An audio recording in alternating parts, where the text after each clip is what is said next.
शिरोळ शहरातील स्वच्छता व्यवस्था अधिक सक्षम, आधुनिक आणि पर्यावरणपूरक करण्याच्या उद्देशाने शिरोळ नगरपालिकेच्या वतीने 10 नवीन टाटा ACI प्रो इलेक्ट्रिक घंटागाड्याचे लोकार्पण बुधवारी उत्साहात करण्यात आले।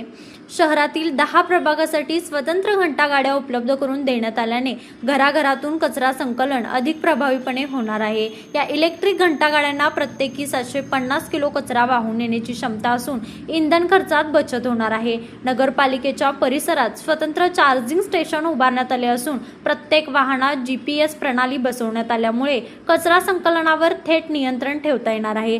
तसेच 1 वर्षाचा विमा, 7 वर्षाची गॅरंटी आणि कंपनीकडे ऑन साइट सर्व्हिसची सुविधाही उपलब्ध करून देण्यात आली आहे। घंटागाड्याचे उद्घाटन आरोग्य व स्वच्छता सभापती विजय आरगे यांच्या हस्ते झाले, तर दत्त सहकारी साखर कारखान्याचे प्रमुख गणपतराव पाटील यांच्या हस्ते नगरसेवकांना वाहनांच्या चाव्याचे वितरण करण्यात आले। कार्यक्रमाच्या अध्यक्षस्थानी नगराध्यक्षा योगिता कांबळे होत्या।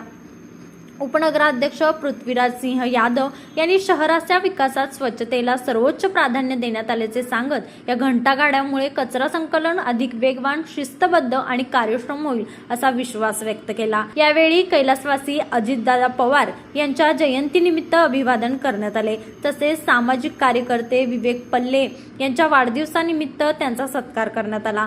कार्यक्रमास दत्त साखर कारखान्याचे संचालक दरगू गावडे, स्वाभिमानीचे नेते सौरभ शेट्टी, नगरपालिकेचे पदाधिकारी, नगरसेवक, कर्मचारी व नागरिक मोठ्या संख्येने उपस्थित होते। नवीन इलेक्ट्रॉनिक घंटागाड्यामुळे शिरोळच्या स्वच्छता व्यवस्था आधुनिक तंत्रज्ञानाची जोड मिळून पर्यावरण संवर्धनालाही चालना मिळणार असल्याची भावना उपस्थितांनी व्यक्त केली। लाईव्ह मराठीसाठी शिरोळहून सुभाष गुरव।